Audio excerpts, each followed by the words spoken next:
Hola, bienvenidos al podcast de Beck Advisors, donde compartimos información sobre noticias, eventos y análisis de lo que está pasando en el mundo de las finanzas, la economía, las inversiones y los mercados en general. Todas las semanas, un nuevo episodio con diferentes protagonistas de nuestro equipo o invitados especiales. En Beck Advisors, nuestro objetivo es acercar a nuestros clientes las alternativas más convenientes para lograr sus objetivos financieros.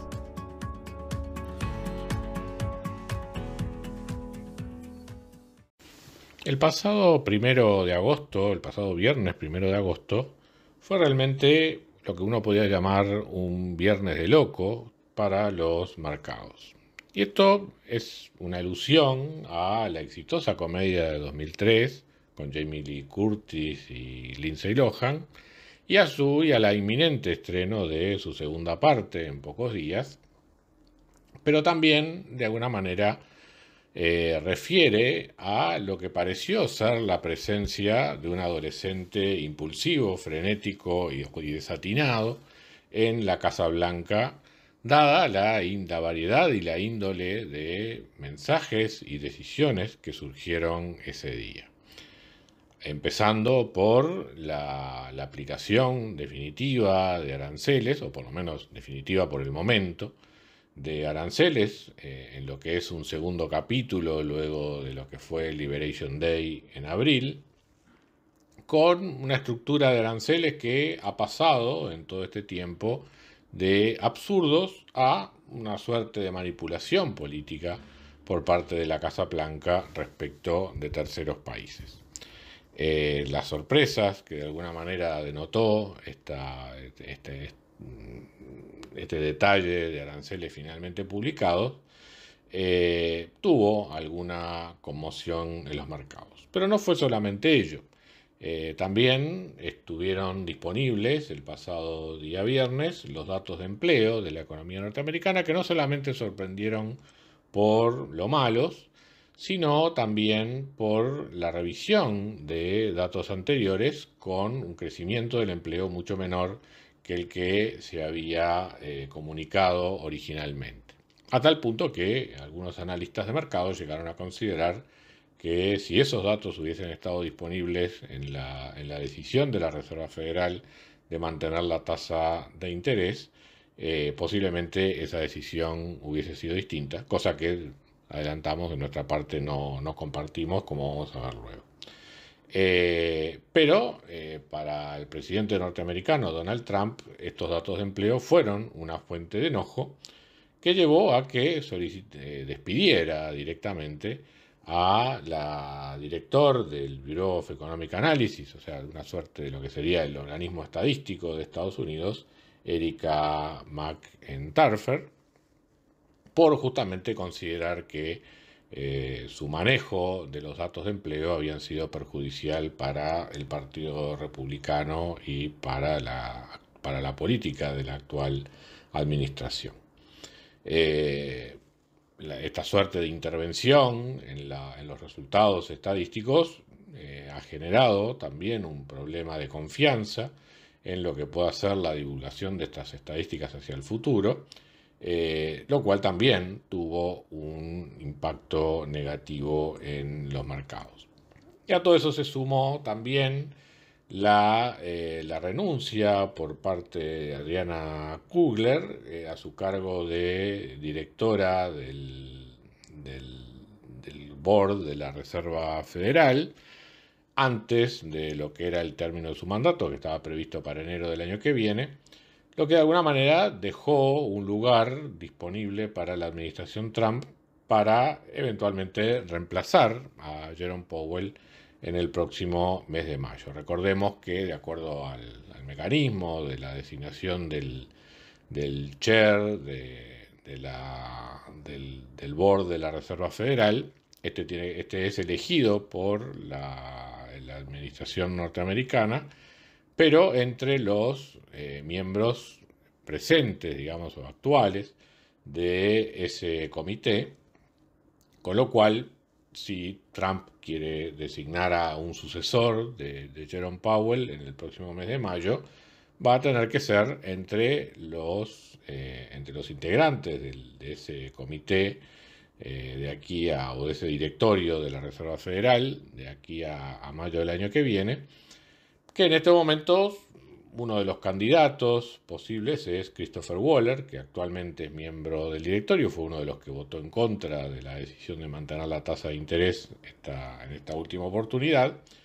Pero ahora, con la renuncia de Adriana Kugler, le da la posibilidad de designar a otra persona que no solamente pueda incidir con su opinión en las próximas decisiones sobre tasa de interés, sino que además también pueda ser el candidato a sustituir a Jerome Powell en el próximo año. Eso de alguna manera también generó algún ruido en el mercado, el hecho de que esa decisión, esa posibilidad de poder designar a una persona más en el directorio antes de tiempo, digamos, también generó alguna especulación y algún ruido en el mercado. Porque además el propio Trump lo utilizó como un mecanismo de que esta persona estaba renunciando por justamente su desacuerdo con las decisiones que el comité presidido por Jerome Powell había tomado hasta el momento. Y bueno, como si además de aranceles, empleo, remoción de funcionarios y renuncia de otros no fuera suficiente, el pasado viernes además incluyó un movimiento de punto de vista estratégico de submarinos nucleares norteamericanos ante las amenazas de un expresidente ruso, Dmitry Medvedev, ante las presiones que Trump venía realizando en términos de darle ultimátum a Rusia para empezar o concretar conversaciones de paz con Ucrania. O sea, con una escalada que en la prensa internacional se la consideró relevante y a niveles no vistos desde hace muchos años en cuanto a posibilidad de tensión nuclear entre Estados Unidos y Rusia. O sea que directamente no pasó nada, no faltó nada, digamos, en este pasado viernes en lo que tiene que ver con decisiones y noticias políticas emanadas de la Casa Blanca, y el mercado evidentemente lo sintió con una fuerte caída. Bueno, la cuestión es si todo esto tiene algún tipo de sustento permanente más allá de lo que fue el ruido inmediato. A nuestro modo de ver, salvo por la cuestión de aranceles, que creo que va a dejar una herida profunda en el funcionamiento económico de la economía mundial en los próximos años, algo que todavía no se ha llegado a calibrar adecuadamente por los mercados y que todavía no se siente completamente en la economía, pero que se va a comenzar a sentir en los próximos años en términos de costos, de mayores costos, reducción de productividad, pérdida de lo que ha sido la construcción de canales eficientes de suministros y de distribución de la producción a nivel mundial. Esto va a estar resentido en los próximos años con pérdidas de eficiencias y potencial de crecimiento económico que de alguna manera de a poco va a ir influyendo en las valuaciones de mercado. Pero eso va más allá, evidentemente, de la anécdota específica de este viernes, sino lo que ha sido en general esta tendencia al aumento de los costos a la importación, que va a ser muy difícil de revertir en los próximos años. Salvo por ello, todo lo demás creemos que es circunstancial. Bueno, obviamente el pedido de renuncia a la directora de estadísticas es un factor de desconfianza para lo que pueda ser la calidad de las estadísticas, pero el resultado en sí de empleo revelado el pasado viernes, cuando uno lo mira con más profundidad, no es tan malo como aparece a primera vista. En primer lugar, más allá de que se haya revisado a la baja la creación de empleo en los datos anteriores, de todas maneras, mirado en serie histórica, el empleo en número de personas ha vuelto a alcanzar, tras la medición de julio, del mes de julio, nuevos récords históricos. Tanto también se lo mira en cantidad de personas ocupadas como en horas trabajadas, las cuales también vienen teniendo una tendencia al alza. Es cierto que el mercado laboral está menos fluido que anteriormente, pero esto no es solamente un problema de demanda de trabajo, también tiene que ver con la oferta de trabajo, la cual se ha prácticamente estancado desde comienzos de año, el crecimiento de la oferta de trabajo, y teniendo en cuenta que la inmigración era justamente uno de los componentes que daba lugar a este crecimiento en la oferta de trabajo en Estados Unidos, toda esta tendencia anti-inmigratoria que ha tenido la nueva administración probablemente tenga que ver con este enfriamiento de la oferta laboral, que también termina afectando las decisiones en materia de empleo por parte de las empresas. Es más difícil contratar, pero al mismo tiempo también son más cautas ante la posibilidad de despedir personal que después es más difícil de reemplazar. Finalmente, el episodio con las declaraciones del expresidente ruso Dmitry Medvedev parece una sobrereacción por parte de la administración norteamericana,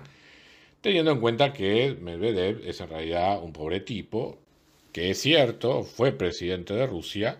pero básicamente como una suerte de marioneta de Putin, que no podía presentarse a un nuevo periodo como presidente ruso, y entonces se buscó la forma de que Medvedev fuera ese presidente y que designara a Putin como primer ministro, y terminó siendo el poder real, digamos, en Rusia durante esos años. Desde aquel momento Medvedev cayó en desgracia con relación a Putin, y pese a que hoy por hoy ostenta un cargo con una denominación impresionante, es vicepresidente del Consejo de Seguridad de la Federación Rusa, lo cierto es que políticamente en Rusia es un cero a la izquierda, pero que ha ido tratando de recuperar la confianza de su ex mentor, y lo hace muchas veces a través de declaraciones explosivas, como proclamando la necesidad de la desaparición física del presidente de Ucrania, Zelensky, o de amenazas diversas a occidentes en términos nucleares, como el que hizo recientemente, que generó esta reacción por parte de la administración Trump. Pero ya hace tiempo que los líderes de Occidente vienen tomando las expresiones de Medvedev como alguien como quien no oye llover, y por lo tanto no debería ser algo que en principio pase a mayores, salvo por el hecho de que este es un trompo peligroso que en manos de niños descuidados puede llegar a generar una catástrofe. Pero en fin,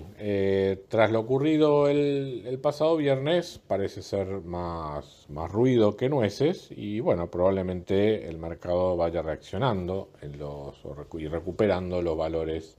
que tenía previamente a la fuerte caída del pasado viernes, aunque, por supuesto, en este clima de volatilidad que ha caracterizado al año 2025. Muchas gracias a todos por escuchar otro episodio del podcast de Beck Advisors. Te invitamos a compartir este podcast con tus amigos, colegas, dejarnos tus comentarios o reviews y seguirnos en nuestras redes sociales Instagram, Twitter, LinkedIn y también nuestro canal de YouTube. Visítanos en nuestro sitio web beckadvisors.com para leer nuestros informes, reportes y conocer más sobre nosotros. Hasta una próxima entrega y muchas gracias.